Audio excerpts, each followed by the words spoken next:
Good evening, guys. How are you doing on this Thursday evening? I am happy to report that I have had a good day. You guys may or may not be aware that I was off for quite a bit over July 4th. I had worked a 12 yesterday. I was off today. I'm about to work 3 12s in a row. So I'm about to do Friday, Saturday, Sunday. So I will take any and all good vibes and good energy you want to send to me, because I already know by that third day I'm going to be feeling beat up. But it's just part of the life of a nurse, you know. We do work weekends and so forth among holidays and all these various shifts.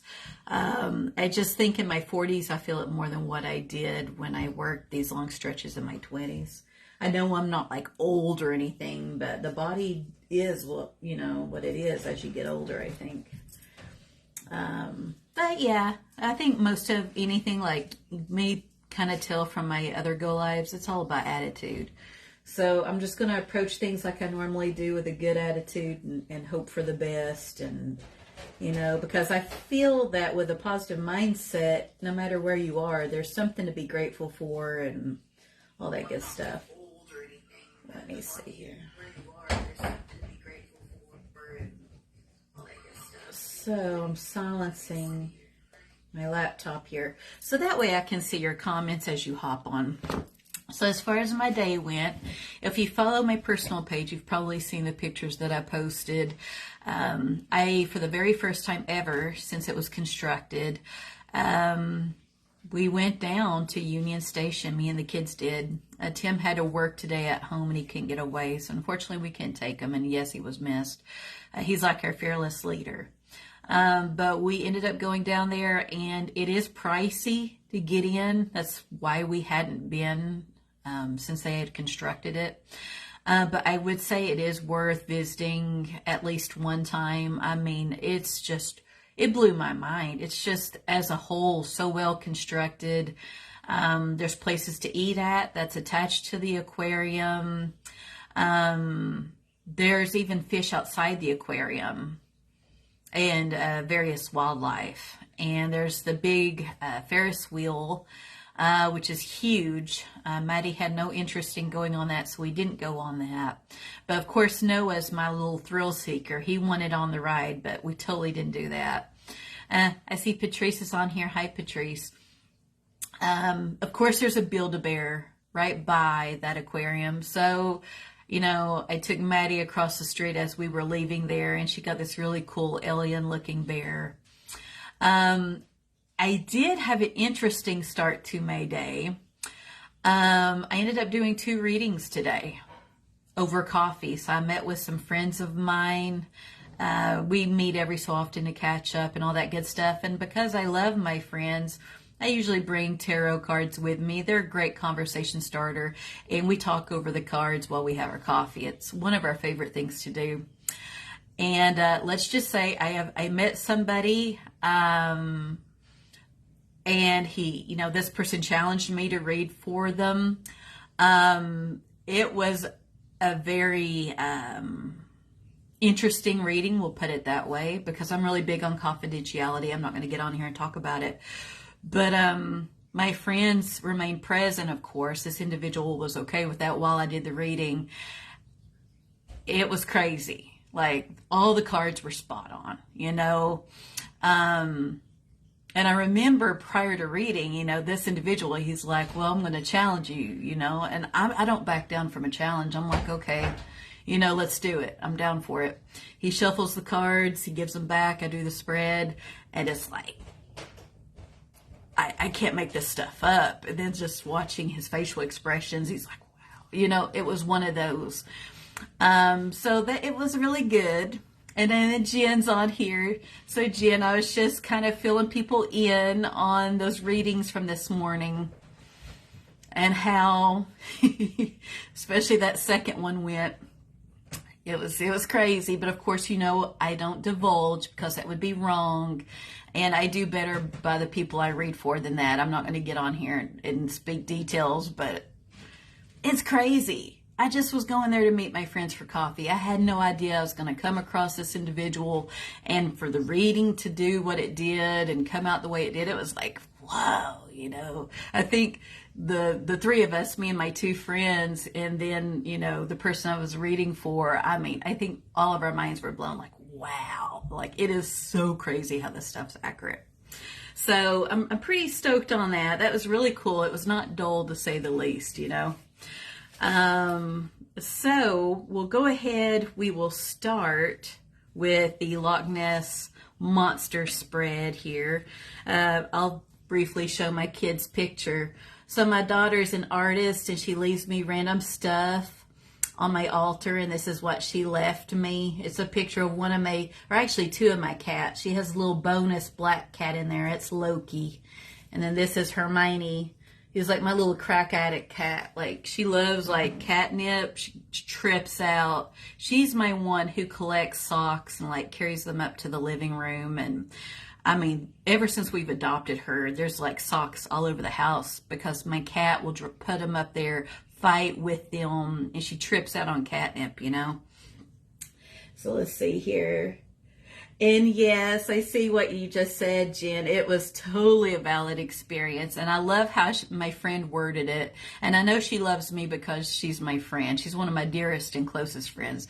But I love how she's like, what you do is not mumbo jumbo bullshit. I loved how she said that. Pardon my French, because I know I just said a curse word every so often. I let them fly.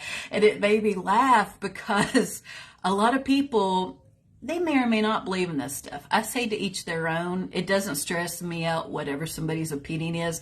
But sometimes people feel adventurous and they want to try. And I think it kind of trips them out when you do that interpretation of their cards for them. They're not expecting that at all. So it's really cool to see people's experiences. So getting into the spread, of course. So I'm taking it from Sasha Graham's 365 Tarot Spreads book. It's a really big, meaty book. In here, she's got like a spread for every day of the year. So for inspiration for our group, I do flip through it. And I like things with a cute theme to it. And this one jumped out at me today. Oh, and you're welcome, Jen. You know you're one of my favorite people. For real, seriously. So we'll just kind of dive in. So on this, Sasha Graham, she says that Scotland's official animal is, unsurprisingly, the unicorn. I did not know that. Let's see here. What else does she say? So she says the first sighting of the Loch Ness monster was reported in 1933.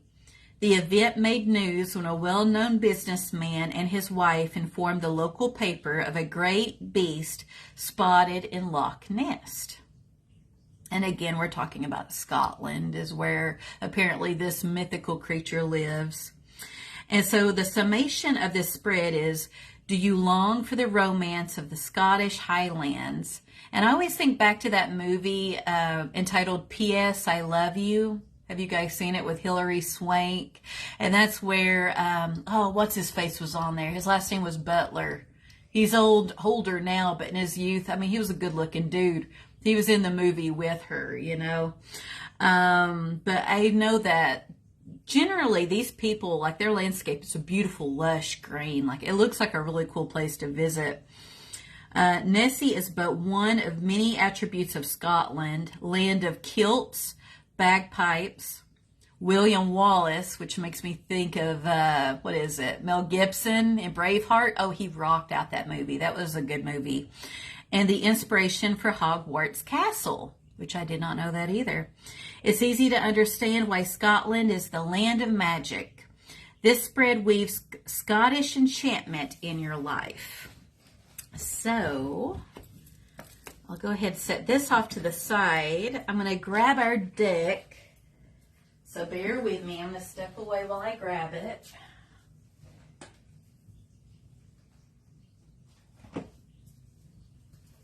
Because I kind of need my deck to do the reading. I kind of came down here by the seat of my pants tonight Had some supper with my family, but you know, with this heat, it's been messing with my appetite. I ate because I needed to eat something, so I had some tacos, but I just don't feel as hungry. Like, I guess it's just part of being in the sun, you know, how that goes.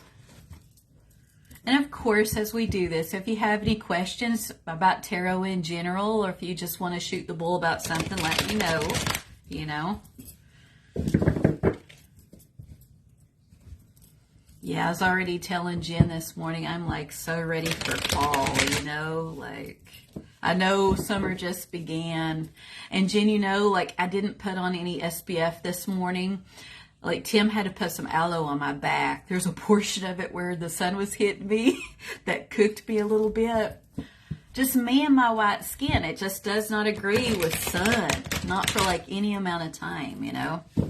So what we're going to do is I'm going to go ahead, I'm going to move the camera down so that you can see, okay? So bear with me. All right, so I went ahead and I shuffled. And like I always say, if you're reading, especially for somebody else, if you're cool with it, I'm cool with people shuffling my decks, but some people are not. I say do what resonates with you. I'm just a firm believer. If I hand over my decks, again, they're working decks. They're meant to be bent and loved on and stuff. I'd rather have that person's energy on my cards versus, say, my own from shuffling it. And I always tell them to think about what's bothering them and what they need insight on. So for this spread, we have a total of 8 cards. And so now what you do with any spread is you just go ahead and flip them all over. And as you do so, just kind of reflect on what you're seeing and always intuitively look at what's going on.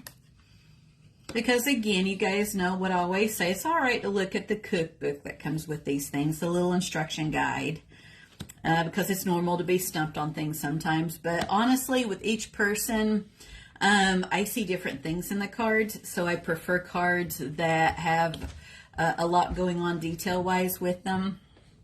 That way, again, I can see different things and the big picture comes together differently. So, the first card for this Loch Ness Monster spread is over here. Okay, this is the first of 4. And the question is, where can I... So let's say that I'll pretend I'm reading for somebody else. Let's do that.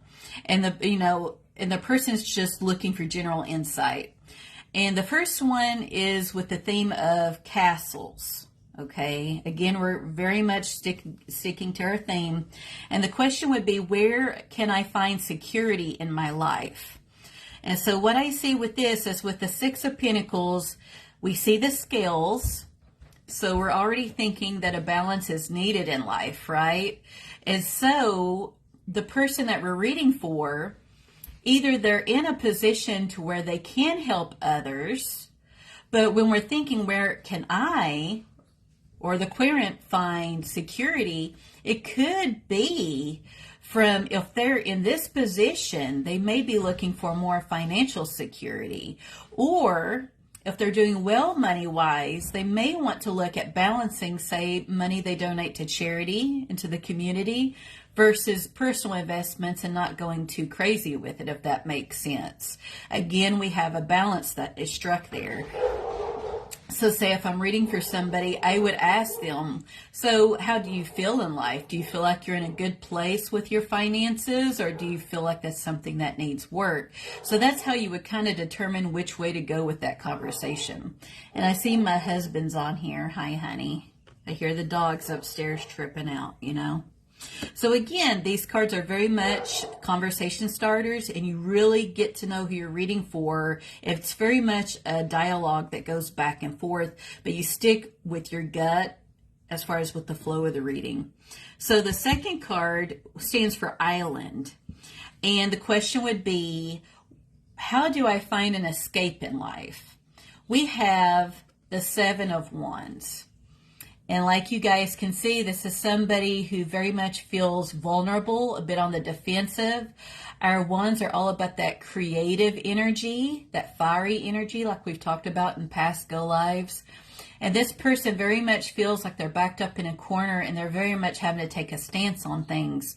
And so in terms of this particular spread where they would find an escape, I would advise the querent, as we would discuss this back and forth, do they feel vulnerable? Is there something that they feel very passionate about, whether it be going a different way in life?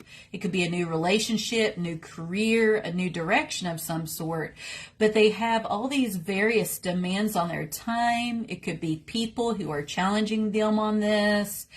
And again, they just feel like they really need to take off with this energy and do something different, but they kind of feel like, in a way, like the world is against them on this.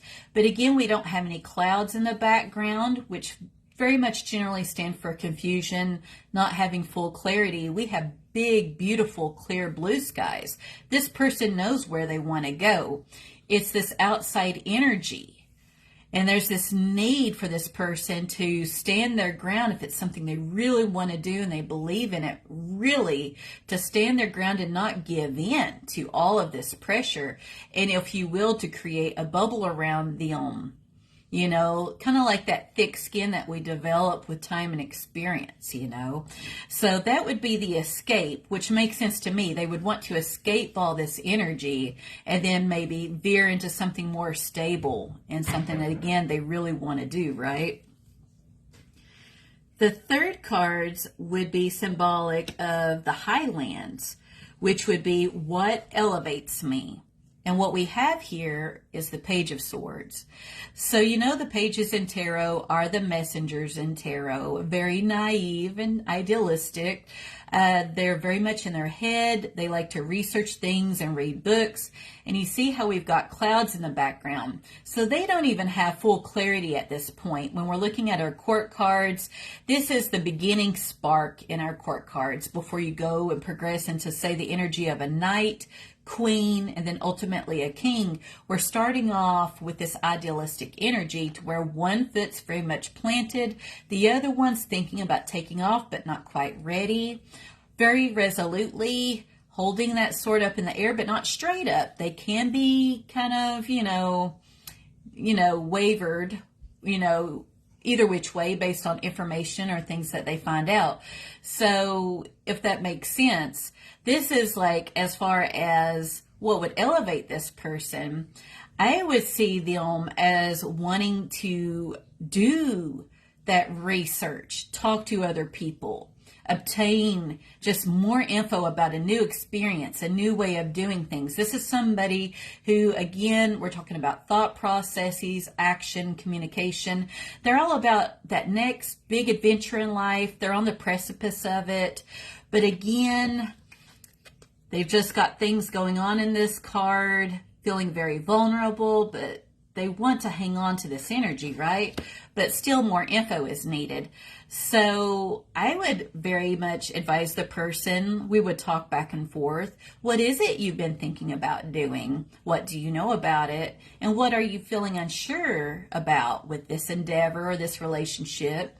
And then for what you do not know, then how would you go ahead and fill in those holes with your knowledge, right? And then think about, how do you empower that person you're reading for, even yourself, to move forward and have ownership over themselves and their body and their core, their own projection in life, right? Not blaming others for our failures and our faults and what we lack in life, but how can we propel ourselves forward to get to where we want to go in life, right? Now, the fourth card would be like the elusive mist around the Loch Ness monster. So just think about our little monster hanging out, right? So the question would be, how do I obtain that mystery in my life, right? Because again, this kind of makes sense. This querent is wanting that adventure, excitement, maybe doing something different, right? So what we have here is the Hanged Man. And it very much reminds me of Odin when, he hung, on the tree trying to obtain different insight, for those who are familiar with Odin and his story. But basically what we have here is, along this part of the journey with the major arcana, our fool's journey, Our Fool basically stops to take a breather and hang upside down to get a different perspective on things. And it shows that need for rest and reflection. So in order to kind of, seek out that mystery in life, that elusiveness that keeps things interesting, it's a time to pull back and think and reflect, right? So, and again, what we're ultimately wanting is that stability. So you see how we've got a number 4, and 4s in tarot mean stable like a table. Ultimately, this figure wants more stability in their life, right? But again, there's a need for a different perspective, a different perception on things. Again, seeing things differently, And let's see here. So I'm looking at my comments. So Jen says, Gerard Butler. Thank you, Jen. I cannot remember his name. The Phantom of the Opera. Oh, really? Okay, I've not watched that. And you did get red. Oh, no. Oh, yeah, I'll be okay, Jen. That's part of the reason summer doesn't jive with me is because of how red I get sometimes. No worries. I keep aloe in my fridge to help with that, So then we're going to move along to this second row of cards. And so this 5th card is entitled Tartan, Tartan. And it's basically asking this question is, where do I belong in life? Wow, that's like one of those big questions, right? That we're all wondering what the meaning of life is and where we belong. It's really no surprise that we're getting the 10 of Pentacles. It doesn't matter how much money and material things we have if we lack a solid support system in the form of friends and family. So for this individual, they very much, it would be a conversation of what does that support system look like?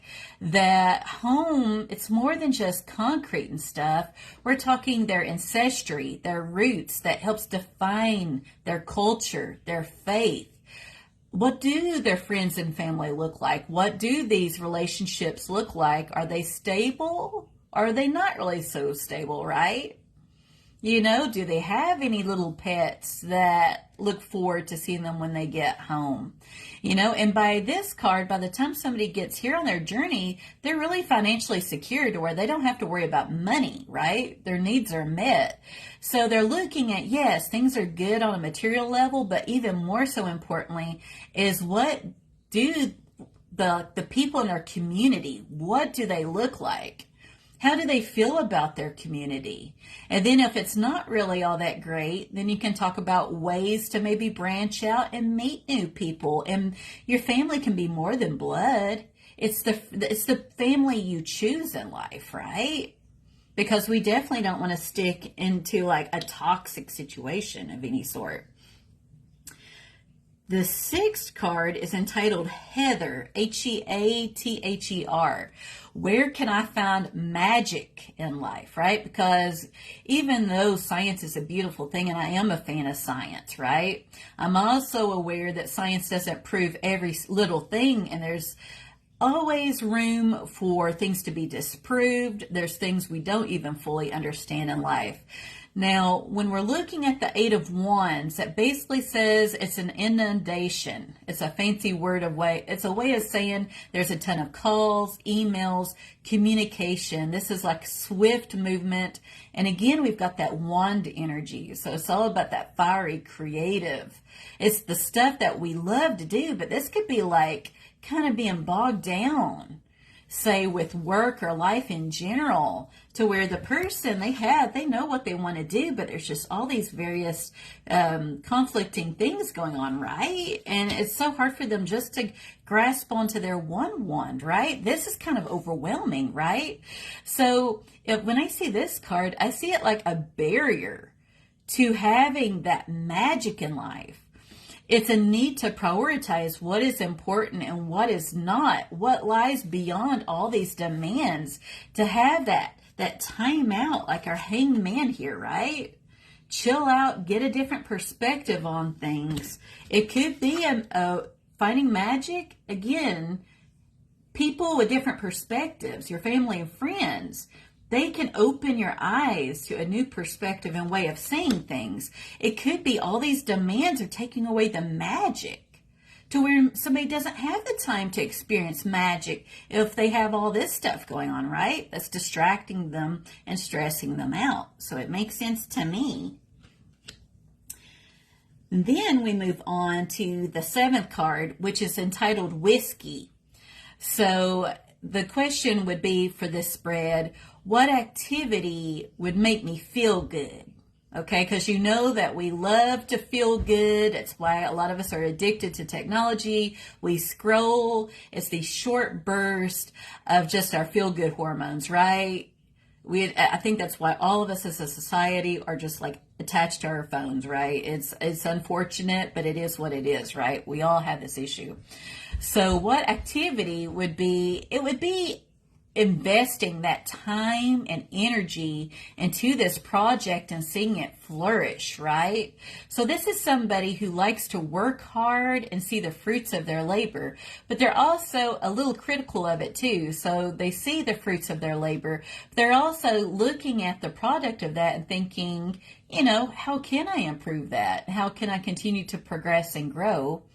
We still have those really pretty clear blue skies here and that beautiful green growth, productivity, and all that good stuff. And it could also mean that it's kind of time, because they've been working so hard, it's time to have a little bit of fun and take a break from labors, right? Because when we chill out and we find time for joy and happiness and community, we meet new people, we stumble across new things that we want to do. It keeps things interesting. So by even looking at this person's expression, they could be like, great, I've got an outcome. These are the fruits of my labor. But now what? What's the next big adventure in life, And then you see in the background, we have mountains. There are obstacles to be had.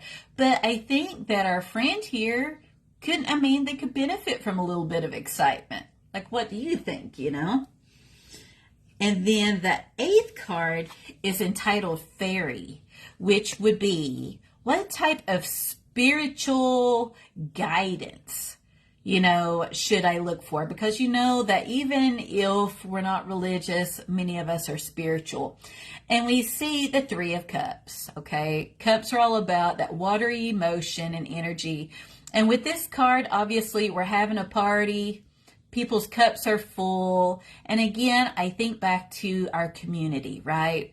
So I feel like being around people that support us, accept us for who we are, we help keep each other's cups full, and we, what I'm saying, take off on adventures together, have fun, celebrate each other's successes.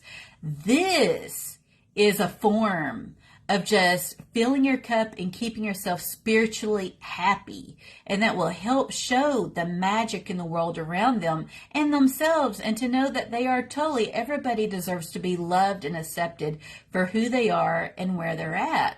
So again, I see the need for community and finding that commonality with others, right? Now, when you're talking to people, let's say if they ever need a clarifier, like I've said in other Go Lives, you could you keep your stack of cards, you may pull a clarifier. I would say 1 card for each of these. If one of them is as clear as mud, and say you're querying to yourself or kind of confused, is like, okay, I get this and this, but this card doesn't really make sense to me. I think I need more clarification. That just opens up the whole thing to just a deeper conversation. And you always, like I've always mentioned, you want to have it to where sometimes these conversations get real pretty quick. You just want to keep it to where that person, get them to thinking about how they can take ownership of themselves and ultimately get to a better place, especially mentally and emotionally, because we compartmentalize so much, right? And we all have issues in some shape or form. And that pretty well sums up the reading. And I always offer for the people I read, hey, do you want a picture of your cards? That way you can look at it and reflect on it and even look them up when you get home, And most of the time they agree to that. But then sometimes they do not want a picture of their cards because it hits home so much they don't want to revisit this experience because it got real so quick. I have had readings like that to where they're like, no thanks, I'm good. And that's why you carry Kleenex with you, because stuff comes out during these readings. Like, I feel like one of my callings is probably I should be a counselor of some sort, even though I chose nursing as my lot in life and I went to debt going to school at SLU for a nursing degree. I'm actually pretty good at counseling. Me and Jen were talking about that today, but that would mean having to go back to school. I don't want to go in the hole again for another degree, but I would love, if this was my job, just to like professionally counsel people and include something I love like tarot. I think it wouldn't even feel like work. It would be awesome. And Jen, oh, you're so awesome to me. I'm glad you had fun. I've had fun with you over coffee today when we hung out with Aria, which is her daughter. And I just had fun going over that spread with you guys. So yeah, so if you need me for anything or what have you, if you have tarot questions, just leave them in the comments. Feel free to reach out to me to say hello. Again, send me all the good energy because I'm about to work the next 3 days. I value all of you immensely. Thank you for being part of my tribe and my community on here. And yeah, be safe out there. And I'll talk to you later. Bye.